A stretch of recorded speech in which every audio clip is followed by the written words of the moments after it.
What's up, everybody? Welcome back to the Game Channel. My name's AJ Kells. How y'all doing? I know, I suck. I'm a piece of shit. Pick an insult. I know, I for the last few days, I kept saying this show will be tomorrow. It'll be tomorrow. It'll be tomorrow. And now I'm actually sitting down and remembering to do this. I'm trying to think where all I should start. There is a reason for why I keep forgetting this show, why I keep slipping my mind. Like I said, there's a reason. Now, whether or not you'll consider it a good excuse is just, it's up to you. I mentioned this a few weeks ago. I got called back into work. My workplace was reopening. I went to our first day like we were supposed to. I did my training, did everything for the new setup. And I had 2 days off after that, and then I was supposed to return, and start a regular schedule.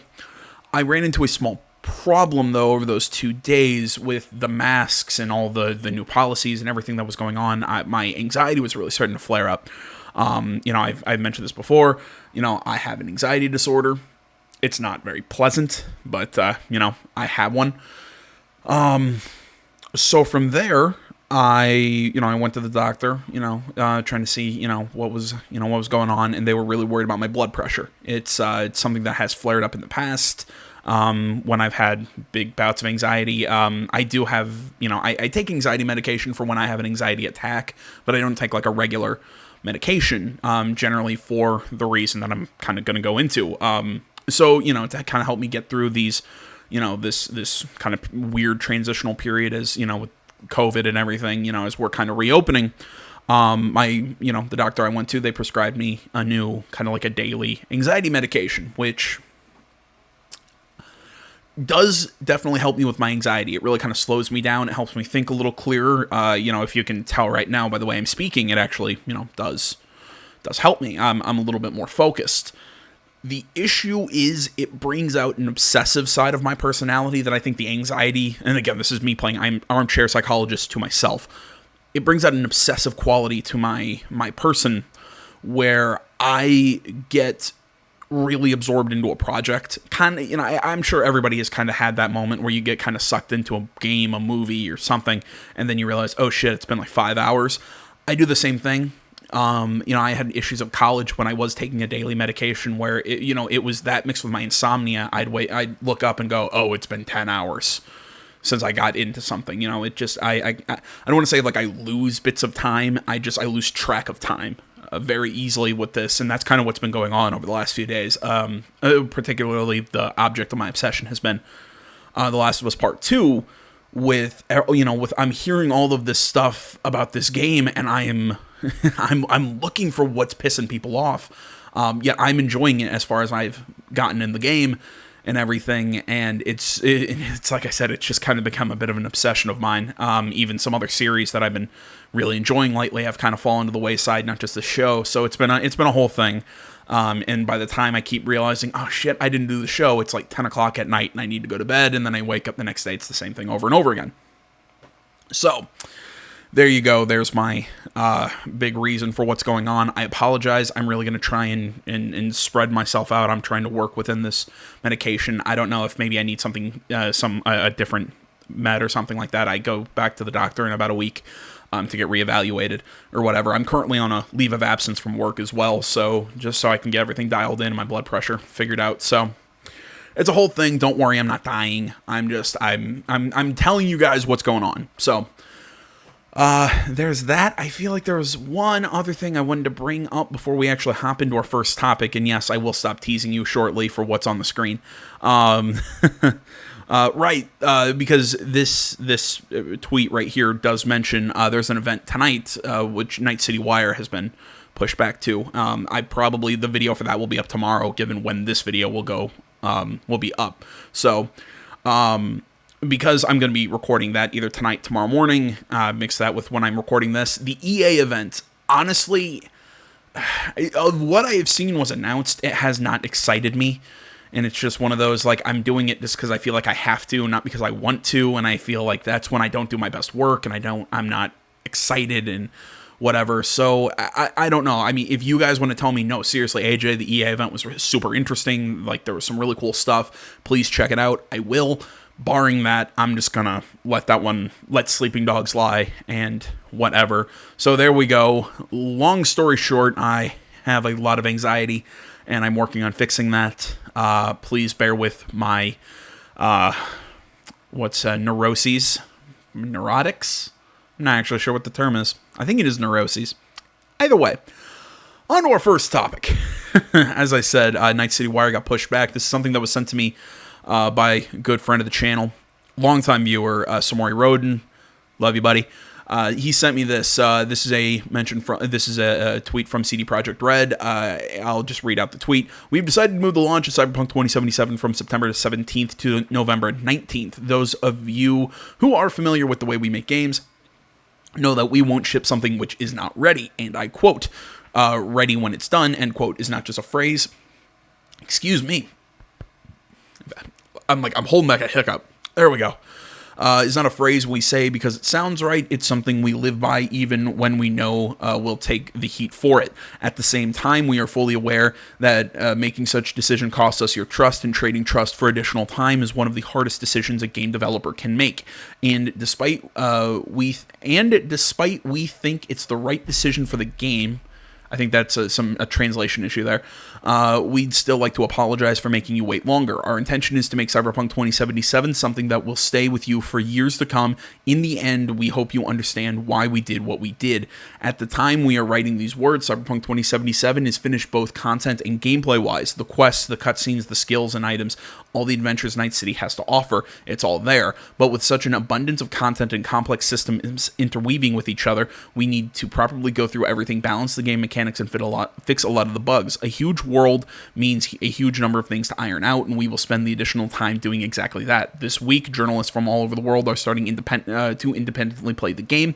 We are eager and quite stressed to hear their opinions, as well as see your reactions when we publish their previews right after we air Night City Wire on the 25th of June. We hope this will satisfy some of your hunger for the game as we work to polish it for the November launch. Thank you, Marcin Iwinski and Adam Badowski, the co-founder and also the head studio of CD Projekt. I was kind of scrolling through the responses of this tweet, and somebody was very angry that it seems like they're foregoing the current generation of people, and that they're the people playing on the PS4s and the Xbox Ones. They're very angry that it seems that CD Projekt Red is saying fuck you to them, and instead focusing more on the next generation of hardware. Well, I have an article that will actually go into that, so just give me a quick second to pull it up. As I said before, that little cut right there, Cyberpunk 2077 will look better on PS5 at launch. We'll get a free next-gen update. Article by Robert Ramsey on Push Square. There was an update to this. So the original story reads, with Cyberpunk 2077's recent delay from the 17th September to the 19th of November, a lot of fans have been wondering whether the game will simply just make the jump to the next-gen hardware. Sorry, I'm paraphrasing slightly. With the PlayStation 5 and the Xbox Series X are expected to launch around the title's new release date, but according to CD Projekt Red, Cyberpunk 2077 is still a current-gen game.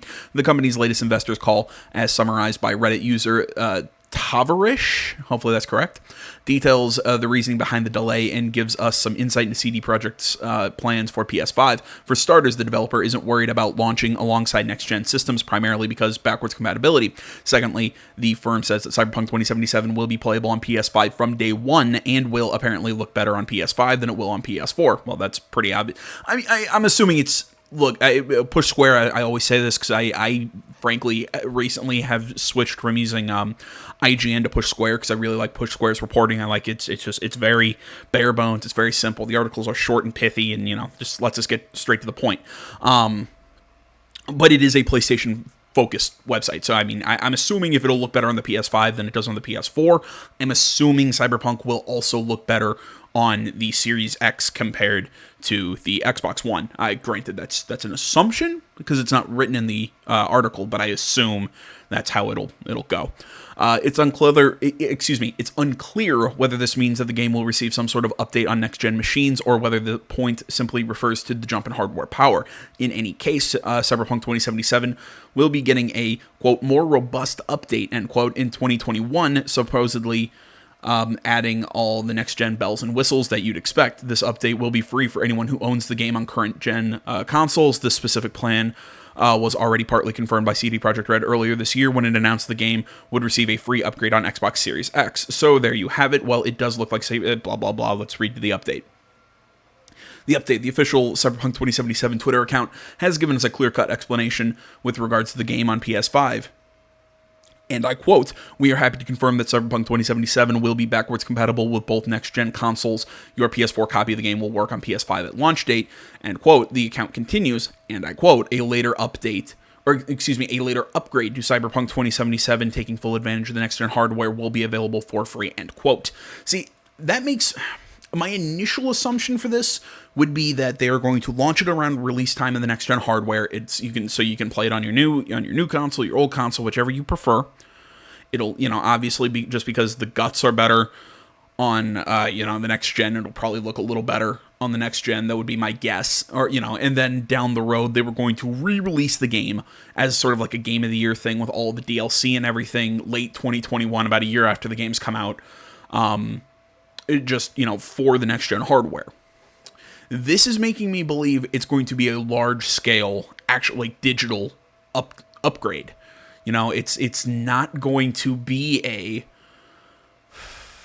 it's not going to be a re-release, but I don't know, unless you can then buy that same version for the PS5 and the Xbox Series X. So I'm not sure how that's going to work, exactly what they're going to do. But maybe you send in a code to CD Projekt and they'll give you a free copy of an upgraded version for the next gen hardware. Because if they have the upgrade, one would think you'd be able to buy said upgrade. Because I'm thinking completely digitally here, not I'm somebody who likes buying physical copies of games, especially when they have a really cool like steel bookcase and whatnot. So I think it's possible that this is a digital upgrade, but then at the same time, it's like I said, for those of us who buy, I'm stumbling here. For anyone who buys the game digitally, I'm assuming you have to be able to buy the game you have to be able to buy the game digitally on the PS5 or the Xbox Series X. I don't think that they would leave that dangling. So I'm not sure. I think that that they are going to re-release kind of like a game of the year version of the game. That's my opinion, and I think that's what it means. Something might be getting a little lost in translation here.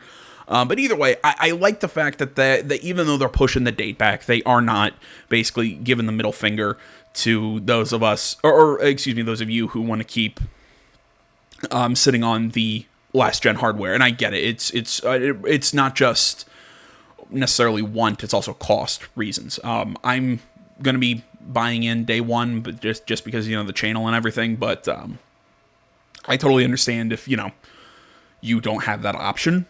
So yeah, like I said, I appreciate the company. I'm sure a lot of people appreciate what CD Projekt Red's going to do. And as far as the delay goes, it sucks, but I say, you know what, give them time to do their work. I completely trust them. I think it's like they said, I think they just want to make sure the damn thing's perfect. A lot of people are speculating they want to avoid The Last of Us at the Game Awards or anything. I kind of laugh that this guarantees we're going to have some drama come Game of the Year, because let's be honest, it's going to be The Last of Us Part 2. It's going to win Game of the Year with all the journalists and everybody basically casting the votes and everything. Well, I guess they only vote for the nominees. I guess, I don't know. I'm very curious of who's gonna win Game of the Year this year. I guess I think The Last of Us is gonna win, but I think it's gonna be pretty contentious, basically. And I think Cyberpunk 2077 would have been a very good alternative to fight that. To have something that I think a lot of people could get behind, and with it not coming out before the Game Awards, I don't know. I think it's going to be I think this just kind of guarantees that that the Game Awards is going to be interesting, but at the same time, I'm glad that CD Projekt they're taking their time with their project. Sorry, I kind of got off on a tangent there. Let's move on. All right, moving on to a group of stories that are probably all going to be pretty quick. First things first, Horizon Zero Dawn Forbidden West is targeting a 2021 release date on the PS5. Article Sammy Barker, Push Square. Like I said, this is going to be a few quick hitters here. Horizon Forbidden West is targeting a 2021 release date on PS5, according to Guerrilla Games. I'm not even going to try and pronounce this name. Speaking as part of a new overview video, the game director revealed that the Dutch developer has, and I quote, been working very hard in order to create a worthy sequel that will appeal to older fans and newcomers, end quote. He added, and I quote, we're aiming to release the game next year in 2021, end quote. Elsewhere in the video, De Jong, that's what I'm taking a shot at, explains that the title's map is a little bigger than Horizon Zero Dawn's, but crucially, it's denser, allowing you to, for example, explore underwater. There are dozens of new mechanics and tribes to discover as part of an open world that will span Utah through the West Coast. Who's hyped then? All right, look, the biggest thing that I'm most excited about for this game is just new creatures, new giant robot dinosaurs to fight. I thought that was the coolest thing about the first game, was just the design of the mechanical beasts, and then the mixture of natural, the fact that we're still fighting them with bows and arrows too is really cool. But, just the mixture of, this overgrown cities and everything with all this really advanced technology. It's a creation of a very unique world. And now we're expanding upon it. Making the world a little bigger, I think that's a good idea. Honestly, I just hope it's a little bit more open than Horizons was. Horizons, from what I remember, maybe I need to go back and replay the game, was kind of built in like a big sea. You had like the opening area, where the Nora tribe was, and then when she goes past the gates out into the world proper, there's kind of like a mountain range or something. I'm trying to remember, but yeah, it's kind of built literally like in the shape of a C. So you can't go from the tip of one end and cut straight across back to the entrance of the Nora grounds, without running into like an invisible barrier. So that's what I'm hoping. It's just a little bit more rounder. It's a little bit more open all around. It's a little more easy to traverse. But all in all, I think my biggest thing that I hope that they do is they shore up the survival mechanics. They make side missions a little more, I don't want to say enjoyable, but they make them a little more cinematic. I think, as I described Horizon, that inside the cutscenes, the game is beautiful. Outside them, it still looked good, but like when you were talking to like a random person, like I said, picking up a side quest, it kind of looked like marionettes talking to each other. It just didn't look right, or it looked like action figures talking to each other. I think the mocap work could have been a little better. That's basically what I'm trying to get at. All in all, I'm very excited for Forbidden West. I think Horizon Zero Dawn was probably one of the best new IPs to come out in a long time. So I'm very curious to see where they're going to take us in the future with the franchise. So, moving on to a reveal that maybe doesn't excite me, but it definitely pulls on my nostalgia, pulls on my heartstrings here. We're finally getting the Pokemon Snap follow-up we always wanted on Switch. Article, Chris Carter, this is on Destructoid. Yes, amid a few mobile reveals, Game Freak says that a new Pokemon Snap title is in the works. Details were very scarce outside of its initial video tease. No timeline was given, but we do know that it's coming to Switch and that Bandai Namco is developing it. I'll take it. I can't stress enough how long some people have been waiting for a follow-up to this 1999 Nintendo 64 classic. A very chill, low-stakes game is exactly what we need right now. We'll actually take a look at the reveal trailer, which actually I haven't seen yet, because I know it was revealed during a whole bunch of mobile things. I think it was on the day that the Isle of Armor came out. Again, not a whole lot to say to this one other than, man, it's so weird. I have not thought of Pokemon Snap in a long time, but you know what? I will definitely check out a new one.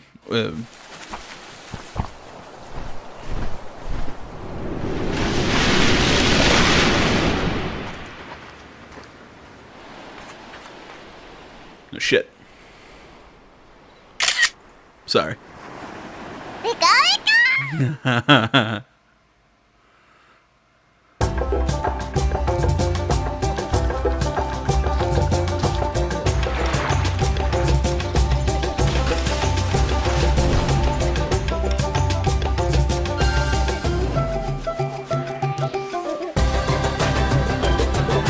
Okay, so that kind of answers a question for me right there. See, I was wondering if trying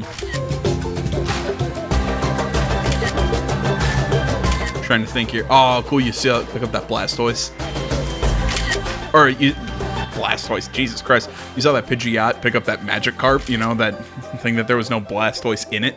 Oh my God, that's so wonderful. Any idea when that? Oh man, can we get a release date for that? Yeah, okay, I saw the okay, that explains why I was thinking Blastoise. Let me see if I can find the one thing that I had the big question of. Because up until this point, I was curious, is it going to be one of those that we could, like, kind of, like, explore these islands or whatever, you know, on foot and get, you know, maybe have, like...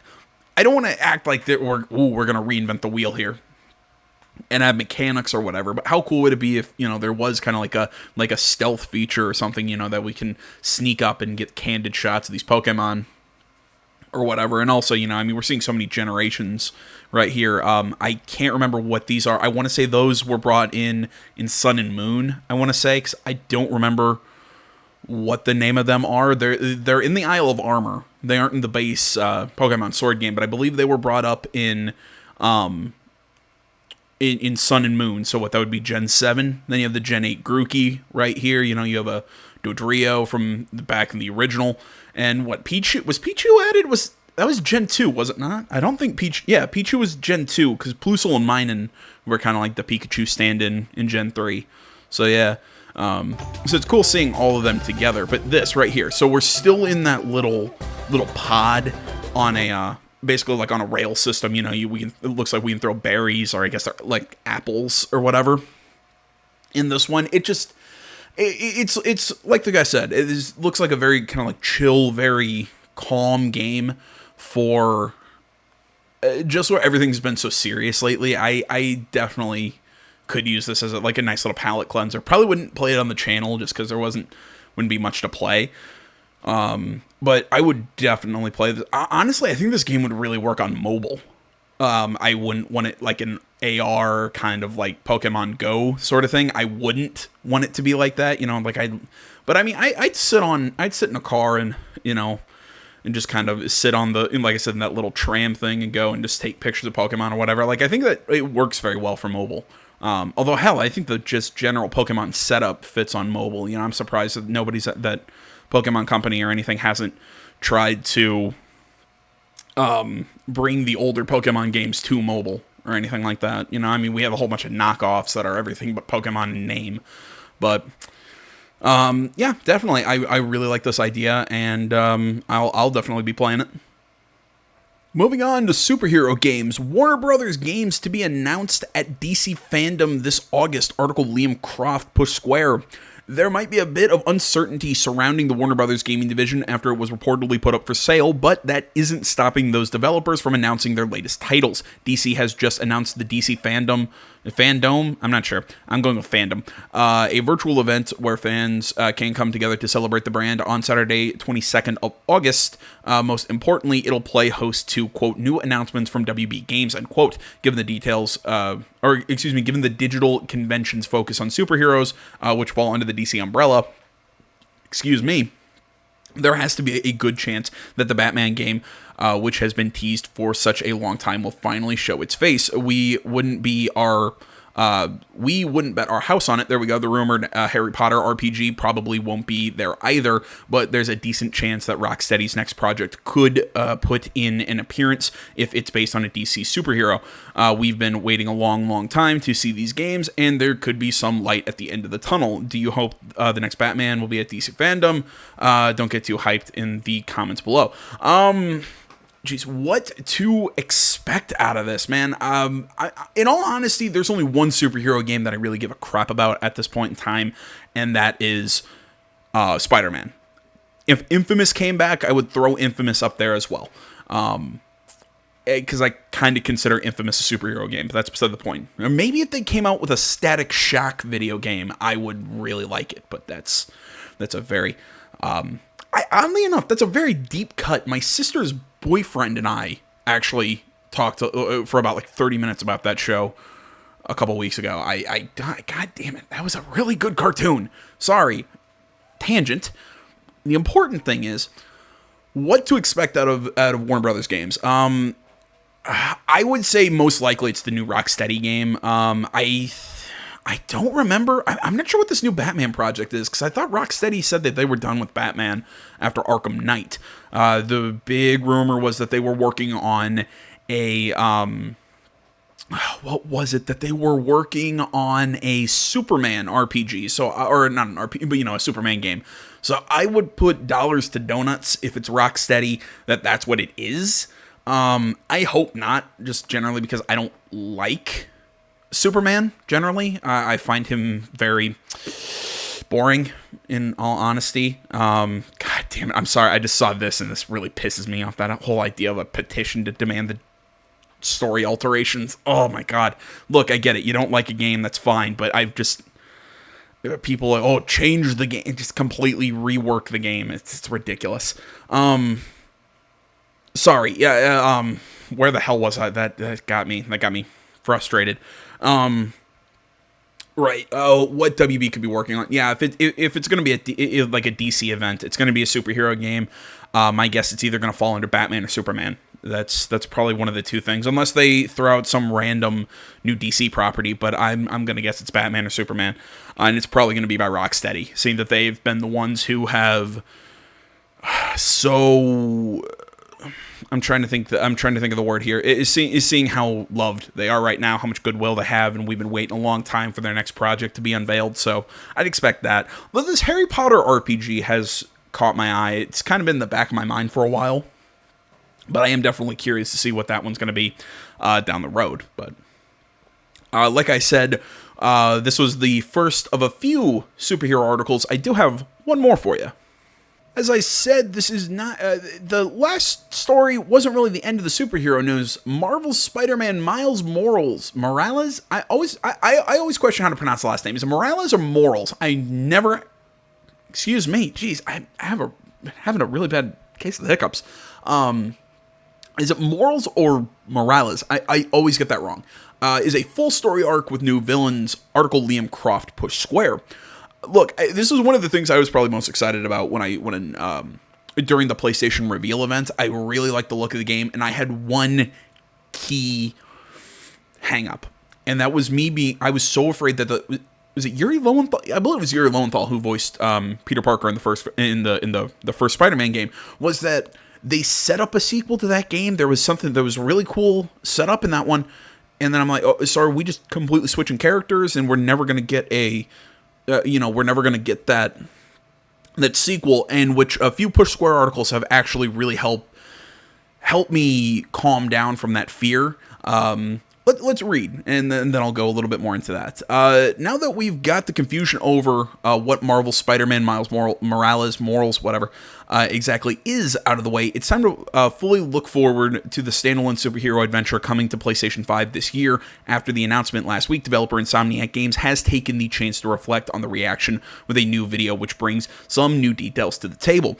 As described over the PlayStation blog, this is a, quote, full story arc centered on Miles that takes place 1 year after Marvel's Spider-Man. Quote, Marvel's New York is covered in snow, and just before Christmas break, a war between an energy corporation and a high-tech criminal army has broken out. Miles' new home in Harlem is at the heart of the battle, end quote. This new installment will feature a fresh story, more set pieces, new villains, and unique quests. Brian Horton, creative director at Insomniac Games, even makes the comparison to Uncharted: The Lost Legacy. This means that the PS5 game will be fairly meaty. It will be a fairly meaty experience. So, I mean, this is kind of a bit of everything. It's like they said, it's kind of like Lost Legacy, where it's a DLC expansion, but at the same time, it's kind of its own game. It's going to be a launch title for the next gen hardware, and then to top everything else off, it's done by Insomniac and is a spin-off of one of the best games of last year. And like I said, my big fear has been kind of helped out that this is its own thing. It's its own standalone. From everything that I've heard, they still plan to make a sequel for the previous Spider-Man game. So you know what? It's not like we're going to have plot threads hanging out anymore. This is, like I said, like a year after, so Miles has kind of gone through his training with Peter. I'm going to guess that he's kind of living on his own. Like I said, he's new home in Harlem, so this is going to be a new area of New York and everything. I'm very excited for this game. It kind of, like, I'm not saying I wasn't excited before when I first saw it, but I'm way more excited now that I know it's its own thing. So that does, that makes me, like I said, makes me excited. It's also, one more time, it'll also take full advantage of the new features Sony has begun touting. Marvel Spider-Man Miles Morales, whatever, will include near instant loading, ray tracing, 3D audio, and improved 4D scans of its characters. A lot of the city's assets have also been updated to utilize the power of the PS5. So there you go. This is definitely looking to shape to probably be one of the standout launch titles of the next generation. Initially, I had this video planned for the last thing we were going to take a look at, but you know what? Seeing that we were talking Insomniac right before this, I figured it's probably a good idea to continue on with Insomniac here. So this is a Insomniac Insights video or something like that. It's like a 3-minute. They're going to talk about basically what the new Ratchet and Clank game is, how it's going to make use of the next-gen hardware. Honestly, this might be one of the things that I was the most excited about when I saw the PlayStation Next Gen reveal or whatever. Look, it's no secret. I love Ratchet and Clank. Hell, I loved the reboot on the PS4. I thought that game was great. Hell, I liked the movie too. And I know I have people who tell me I'm crazy, but I still love that. I love that wacky little Lombax. But that's beside the point. Let's take a look at this.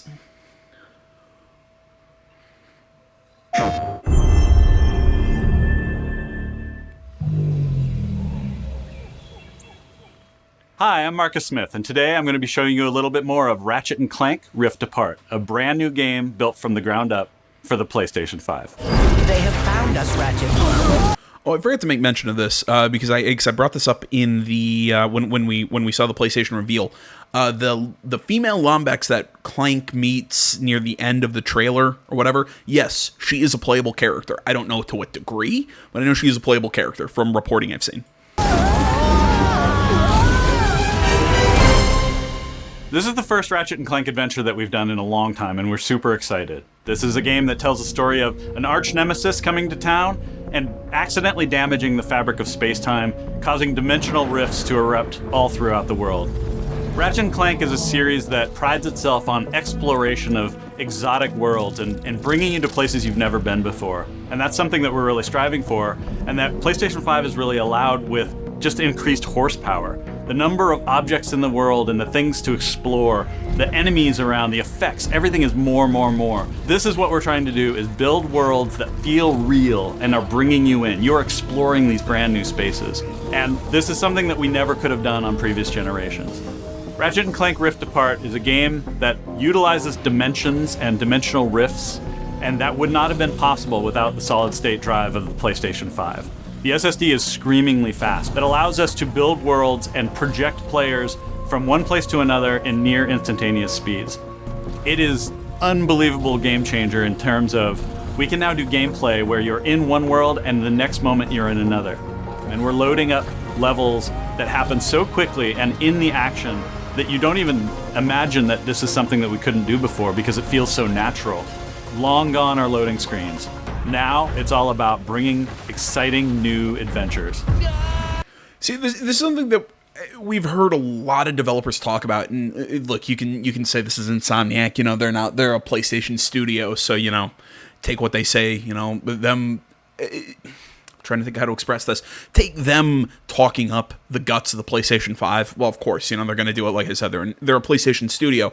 But we've heard third-party studios. I believe it was Bethesda was saying a lot of really good things about this, specifically about this point, the SSD that's going to be inside the PS5. They have said a lot of really good things about the technology that has gone into the PS5. Again, while maybe technically weaker than the Series X, I still think that this console is going to give it a run for the money.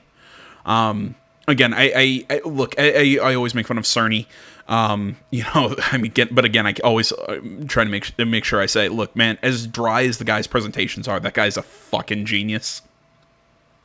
And I have no doubt that this console is going to be a friggin' monster. The DualSense controller of the PlayStation 5 is tailor-made for Ratchet and Clank weaponry. The amount of tactile feedback that you get when you're using our weapons it makes them feel way more powerful, and also lets you know how the weapon is behaving. One of the examples of our weapons is the Enforcer. It's like a double-barrel shotgun, and it uses the adaptive triggers to give you tension. As you're moving your finger down halfway, you can fire one barrel. If you pull it all the way down, you can fire both barrels, but all along the way you can feel the difference between the tension tightening up, and it just makes all of our weapons much more immersive and powerful feeling. Another thing we can't... See, I like the changes, that we've heard going into the PS5 controller. Frankly, I'm trying to think how to put this. I know there has been some advancement in the Xbox controller over the years, but generally it's been very minute changes. From what it sounds like, the PlayStation, again, I keep saying I'm a PlayStation guy. This generation has completely turned me. I was a 360 guy last gen. This gen, I was a PS4 guy all the way. And really, I'm really looking forward to the PS5 way more than the Xbox. Just generally for the exclusives, but... Again, I mean, hell, even the controller has really kind of fascinated me, again, with the whole haptic feedback thing. Like you said, the adaptive triggers and everything. I know, oh, come on, brain. What is it? The Elite controller has something similar to it. But not to the point that he's saying, not where the trigger, or as far as I understand it, not where the triggers are going to start giving you feedback at certain points, like what he's saying, you can start to pull the trigger, but it's going to start giving you resistance at a certain point in time. See, I'm not sure if that's going to cause the controller to kind of like wear out a little faster or what, but I really do like this idea of like haptic controls within the controller. Again, it's, it was it was the motion control 6-axis, and then the speakers and everything inside of it. And now they're taking it even a step further. It's just to continue to immerse us into that gameplay. And yes, I know I'm instead of necessarily talking about Ratchet and Clank, I'm kind of talking about some broader PlayStation 5 stuff. But again, I think that's kind of what this is showing us. This is using Ratchet and Clank as an example of some of the wider things that the PS5 is going to be capable of. Can't wait for you to experience is 3D spatial audio. This really is a fundamental difference between listening to a television set and going out into the middle of a forest. It brings you into these worlds in a way that we've never been able to do before. We at Insomniac have been working on Ratchet and Clank for almost 20 years. These are characters that we love, and this is really the culmination of all that work and effort that we've put in. We can't wait to show you more about Ratchet and Clank Rift Apart in the future, but until then, thanks for watching. I keep saying it, man. I'm super pumped. Yeah, that Lombex that you saw drop down there. Apparently, she is playable. Like I said, I don't know to what extent, but I'm very excited for this. Look, I love Ratchet and Clank, like I said, but again, it's just the tech that's going into the PS5 and some of the changes. It really does have me excited going into the next generation.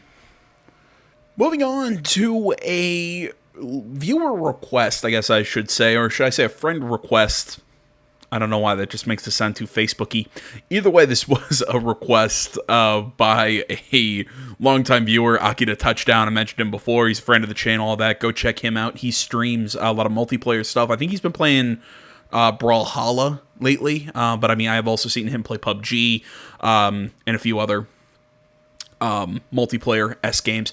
He streams a lot of that stuff over on, I believe he's on Twitch, but I also believe he's here on YouTube as well. Again, that is Akita Touchdown. Go give him a view, like, a subscription, whatever you like, etc., etc. Looking out for you, dude. All right, so he suggested to me this game called Chivalry 2, which kind of was getting my noggin jogging, to use a turn of phrase there.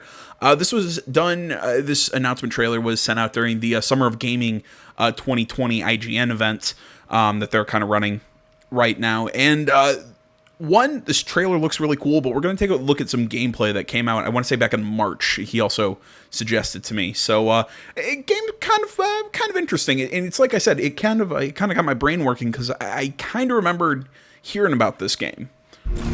Sorry, we gotta, I guess, watch a Come on! 15-second trailer. Legends are born here. Happy now, Jackie? Oh my god, we're so... Awesome. I'm so pumped for that game, man.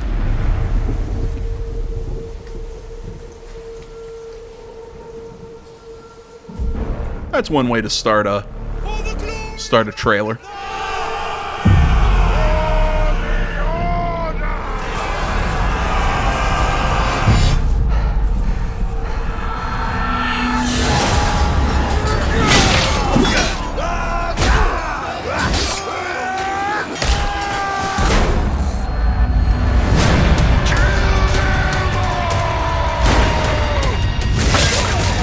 Oh, gross.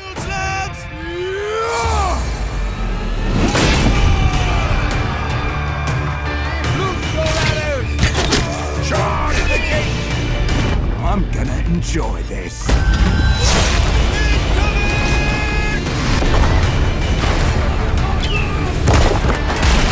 case is fallen. Advance!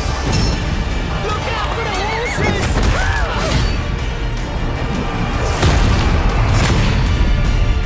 Torch this village! March you! Oh,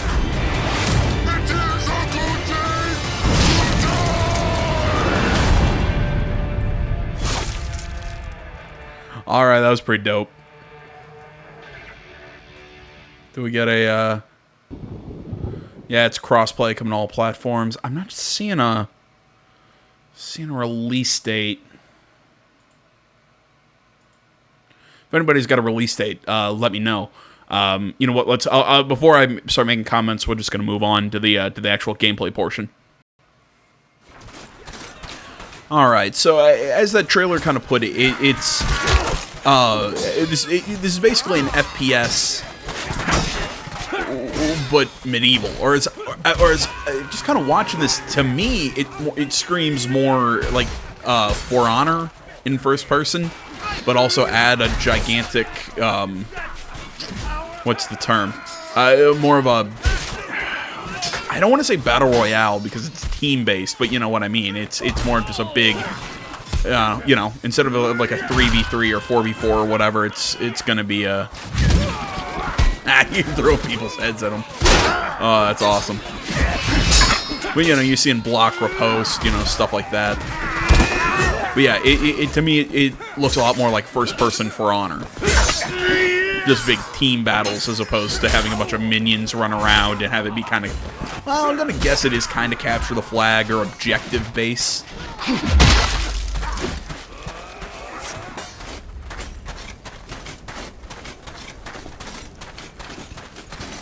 So I'm gonna guess what the kills there. I'm not sure if it's gonna be like a class-based sort of thing, or if it's just you select your armor and weapons.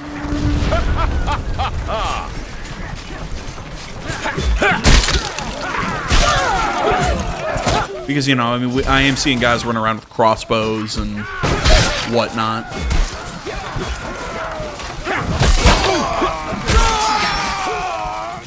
Also, if you notice down... I love those taunts and everything. Notice down in the corner, it does say this is, come on, brain. Oh, cool, you can even throw swords and pull out... Okay. What was it saying? This is, come on, brain. Alpha, product not final. There we go. That took me a second.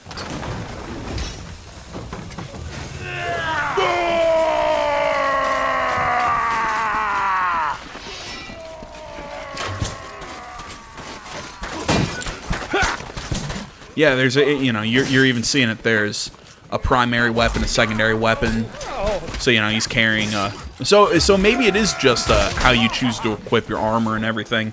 You know, you can choose, instead of having it be like class-based, you know, you just choose, do I want to carry a crossbow or something? There's probably going to be like a weight requirement or something. I'm not sure.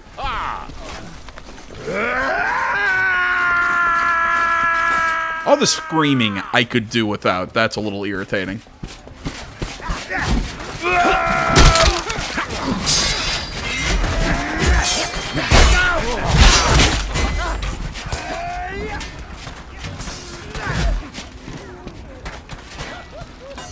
Okay, right down there when you spawned. I think, let me pull it back just a couple seconds. Right there, yeah, select class, select team. Okay. So it is going to be class-based. Okay, I missed that the first time.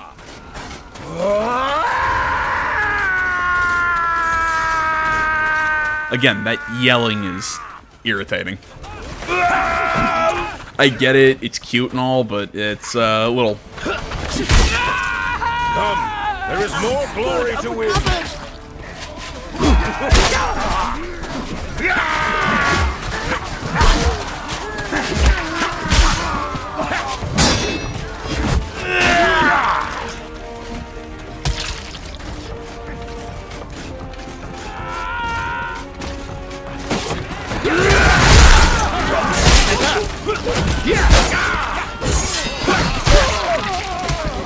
You know, I would love to see a story mode in this, just because I think they'd really do some crazy shit.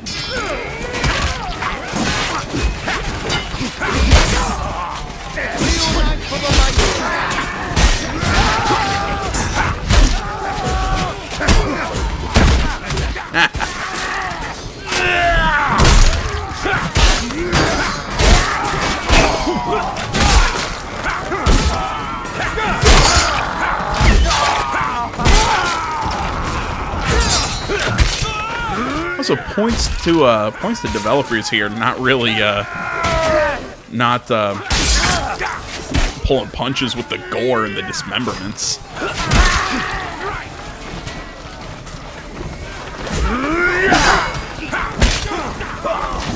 Okay, so I was curious about this as I'm just kind of watching them all swing and stab and everything. It looks like there is a stamina bar, so I'm gonna guess that there is a you can only block so much.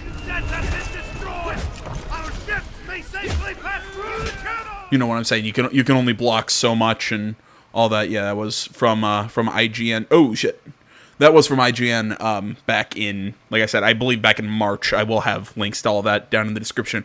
But no, the game looks really cool. Thank you a lot to Aki to Touchdown for sending that to me. Again, I'm not curious if I'd ever play that on the channel, just because, you know, I prefer more story content for the channel.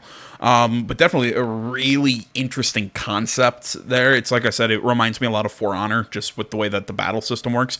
Maybe Kingdom Come Deliverance. I know that's kind of a weird reference, but that's actually kind of what it reminded me of in a weird way. I liked what we saw there. It was neat. Alright, final article we got for tonight. Don't Nod's Twin Mirror returns with intriguing cinematic trailer, article Liam Croft pushed Square.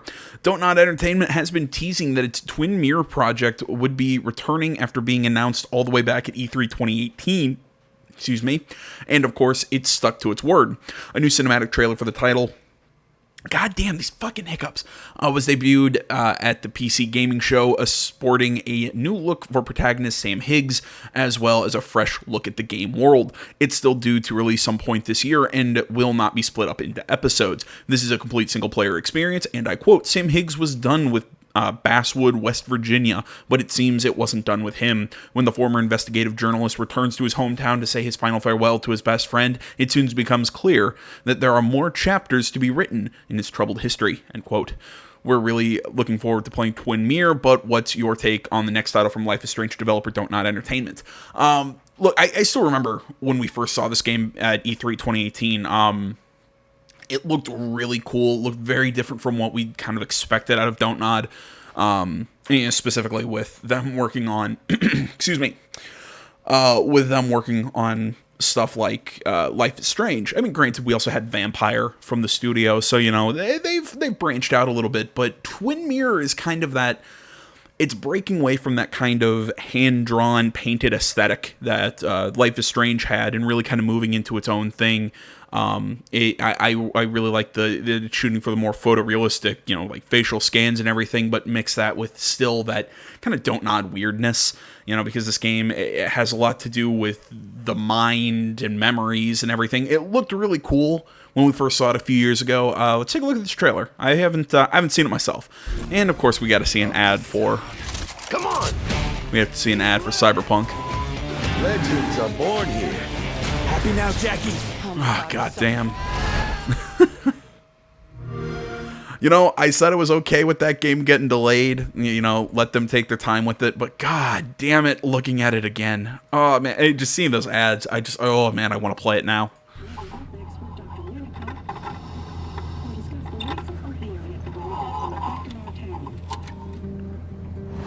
Get the volume up? Apparently not. Basswood is many things.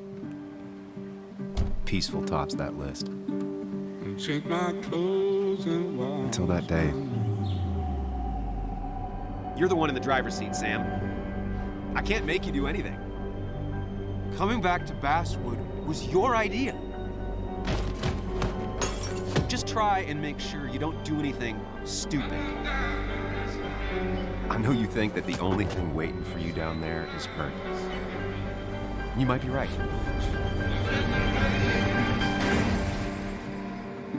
The good news, though, at least you don't have to do it alone. Okay, see, to me, the game screams a fusion of Alan Wake with that sort of narrative adventure thing that, you know, stuff like, not Rocksteady, oh, come on, Supermassive Games, there we go, the company behind, Man of Medan and Until Dawn, you know, stuff like that, for some reason, come on, Quantic Dreams, also, you know, it's sort of that style of gameplay mixed with, like I said, just the story screams Alan Wake to me. Man returns to kind of this kind of goes to this country town, all this weird shit starts happening. I like the fact that it's not going to be episodic. I mean, nothing, not that I don't like episodic games. It's just, I think a lot of companies try and do this whole episodic thing because they want to release it piecemeal. Well, they A, want to release it piecemeal, and B, they want to work on it like part by part and release it as it's done, as opposed to just releasing one big project. I think the difference between Hitman 1 and Hitman 2, the most recent games by IO, I think that's kind of an example of it. I actually liked when Hitman 2 came out all at once, as opposed to being that episodic release, just because to me, it's so much easier to follow the story, especially if you want to release it in very small bits and be that complicated. At least that's just me. But all in all, I really like the look for Twin Mirror, and I'm pumped that it's coming back and supposedly still coming out this year. Yeah, that's about all I got for you guys this show. I know on Twitter I said it was going to be a lot more densely packed, but with everything that's been going on, I didn't have it in me. Thanks for watching. As always, social media is down in the description. Like, comment, not already, please subscribe to the channel. When the next video, or when the next weekly show is going to be, I would guess Sunday, Monday is still expect that to be those to be the days that the show comes out. So if it's not on a Sunday, expect it on a Monday, that sort of thing. So keep an eye out for it in the coming days. And tomorrow we will sit down and dig into the Night City Wire that was today. So thanks so much, guys. I love you all. Social media's in the description. Like, comment, not already, please subscribe to the channel. And until then, my name's AJ Gels. This is On The Game Channel. I'm out.